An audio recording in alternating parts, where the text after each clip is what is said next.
베일에 쌓여 있던 문화체육부의 축구협회 갑작스러운 조사의 이면에는 정부의 고위 관료가 직접 지시한 무거운 그림자가 드리워져 있었습니다. 대한민국 정부가 결단을 내리고 축구계의 뿌리 깊은 비리를 낱낱이 파헤치겠다고 선언하자 축구협회 임원진은 깊은 충격과 공포의 도가니에 빠져들었습니다. 이들은 비밀스러운 경로를 통해 위기의 소식을 전하며 국가의 거대한 권력에 맞서 여론을 조작하려는 위험천만한 도박을 감행하고 있었습니다. 전문가들은 축구협회가 정부의 강경한 조치에 마치 발작하듯 격렬히 반응하고 있다고 전하면서 비공식 경로를 통해 전달된 정부의 경고를 받은 정몽규와 홍명보 포함 임원진이 갑자기 침묵의 벽에 갇힌 모습을 보였다고 합니다. 이 모든 것의 배후에 있는 고위 인사의 속내를 파악하기 위해 축구협회는 거의 기절 직전의 상태에 이르렀다고 전해지며 이 극적인 사건에 대한 축구 팬들의 궁금증이 증폭되고 있습니다. 플래시 TV가 이 미스터리를 한 걸음 한 걸음 짚어가며 진실을 밝혀내겠습니다. 축구 팬들 사이에서는 홍명보 감독의 임명 과정이 불투명하다는 의혹이 강하게 제기되고 있습니다.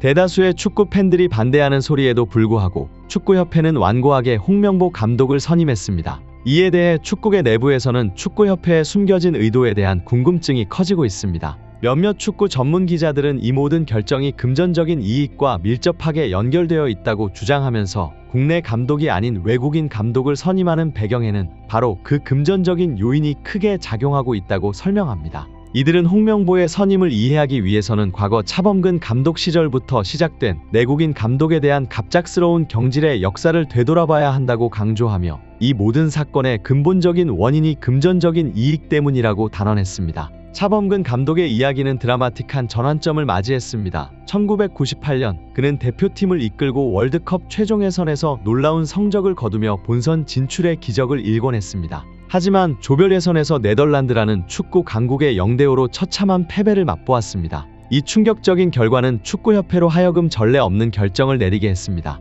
월드컵이 한창 진행 중임에도 불구하고 차범근 감독은 전격 경질되었습니다. 차범근은 이후 기자회견을 통해 축구협회의 내부 간섭이 얼마나 심했는지를 폭로했습니다. 기술위원회는 그에게 특정 선수를 기용하라고 강요했으며 전술도 그 선수를 중심으로 짜라고 요구했습니다. 이러한 요구를 거부하자 축협은 월드컵 기간 중에도 불구하고 대표팀에 대한 모든 지원을 중단했습니다. 심지어 감독과 코치진의 숙소조차 선수들과 다른 층에 배정해달라는 요청도 무시했습니다. 이로 인해 팀 관리와 분위기 조성에 큰 어려움을 겪었다고 차범근은 밝혔습니다. 이러한 사실이 알려지며 축구계는 큰 충격에 휩싸였고 팬들 사이에서는 협회의 행태에 대한 비난이 쇄도했습니다. 축구협회의 논란은 차범근 감독에게서 그치지 않았습니다. 그의 뒤를 이은 조광래 대표팀 감독 또한 축구협회의 돌발적인 결정으로 경질의 고배를 마셨습니다. 조광래 감독은 자신의 경질 후 가진 기자회견에서 축구협회의 내부 요구와 압력에 대한 충격적인 사실들을 폭로했습니다. 그는 축협 기술위원회로부터 특정 선수를 선발하라는 청탁이 있었으며 이를 거부했다고 밝혔습니다. 조광래 감독과 그의 코치진은 축협의 요구대로 특정 선수를 면밀히 검토했으나 그 선수의 실력이 국가대표팀에 부합하지 않는다는 결론에 도달했습니다. 이 결정이 축협과의 갈등을 불러일으켰습니다.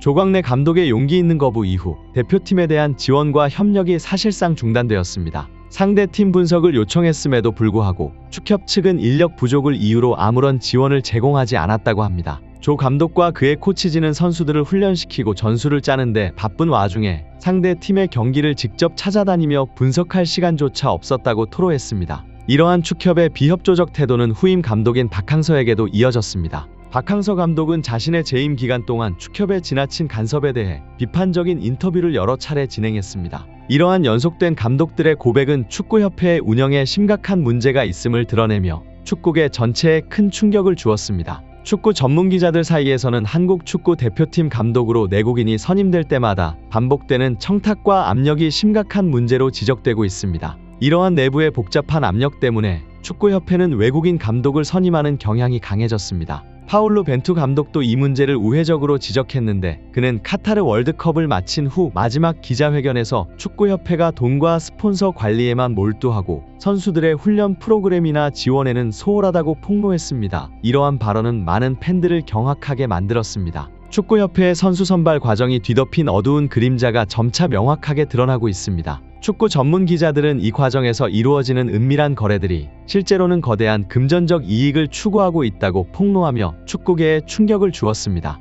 국가대표로 선발되면 선수의 가치가 급상승할 뿐만 아니라 그들의 소속 클럽에게도 엄청난 홍보 효과와 경제적 이득을 안겨줍니다. 이러한 이유로 선수들과 그들의 소속 클럽은 모든 가능한 수단을 동원해 대표팀 선발이 이루어지도록 영향력을 행사합니다. 일부는 뒷거래에 막대한 금액을 지불하는 것도 서슴지 않습니다. 이 과정에서 클럽은 선수의 충성도를 높이고 팀 내에서의 지위를 강화하여 다른 선수들에게도 강력한 신호를 보냅니다. 이는 클럽이 선수와의 협상에서 우위를 차지하게 되며 전체적으로 클럽의 전략적 이익을 극대화합니다. 한편 축구계의 불공정한 선발 기준이 더욱더 분명하게 드러나는 사례가 있습니다. 차범근 감독이 이끄는 한국 대표팀은 강력한 네덜란드에게 패배한 후에도 차범근 감독은 경질되었습니다. 반면 홍명보 감독은 알제리와의 경기에서 전반전에만 3골을 내주고 패배했음에도 불구하고 계속해서 감독직을 유지할 수 있었습니다. 더욱이 홍명보 감독은 경기 외적인 문제들로도 논란의 중심에 섰습니다. 룸사롱 술파티, 땅 투기 문제 등 부적절한 행동들이 연이어 터지면서 그의 리더십에 큰 의문이 제기되었습니다.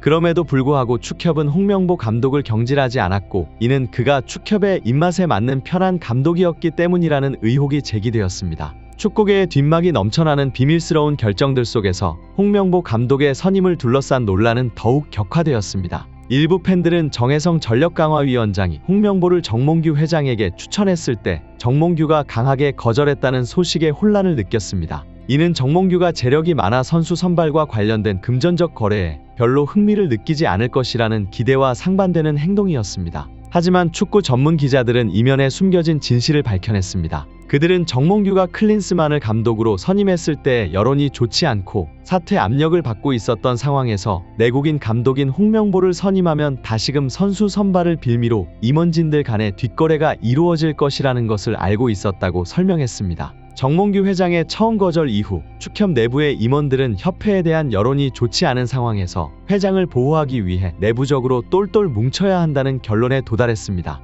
이들은 임원진 간의 뒷거래를 통해 서로의 충성을 확보하고 위기 상황에서 회장을 방어할 수 있는 방패를 마련하기로 했습니다. 그들의 논리는 간단했습니다. 만약 외국인 감독을 계속 선임하여 뒷거래를 차단한다면 나중에 회장이 비난 여론에 시달릴 때 누가 그를 보호해 줄 수 있겠는가? 이러한 내부의 압박과 정치적 계산 끝에 정몽규는 자신의 위치를 보호하기 위해 결국 홍명보 감독 선임에 승낙하게 됩니다. 축구협회 내부의 복잡한 정치질에 지친 문화체육부는 결국 홍명보 감독의 선임 과정에 대한 직접적인 조사를 예고하며 강력한 조치를 취하기로 결정했습니다. 이 소식이 전해지자 축구협회는 큰 혼란에 빠졌습니다. 일부 축구협회 임원들은 정부가 스포츠 단체의 독립성을 침해하려 한다며 강하게 반발했습니다. 그러나 문화체육부 장관인 유인초는 이미 몇 달 전부터 축협을 겨냥한 경고를 지속적으로 발표해왔습니다. 그는 축구협회의 내부 문제를 해결하기 위해 필요하다면 언제든지 적절한 조치를 취할 준비가 되어 있다고 명확히 밝혔던 것입니다.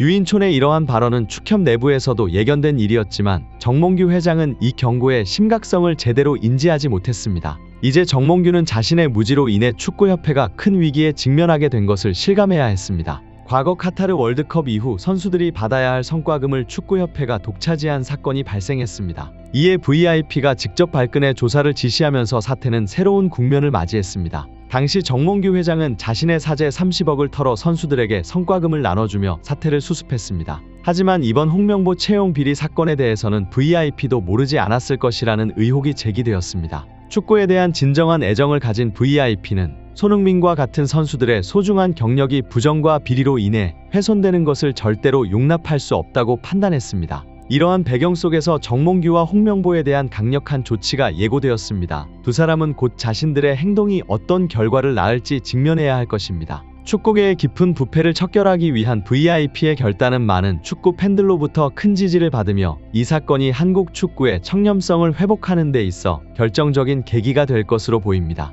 이번 조사가 어떤 변화를 가져올지 축구 팬들은 숨죽여 지켜보고 있습니다. 시청해 주셔서 대단히 감사합니다. 구독과 좋아요를 잊지 마시고 다음 영상에서 더 유익한 정보로 찾아뵙겠습니다. 이상 플래시 TV였습니다.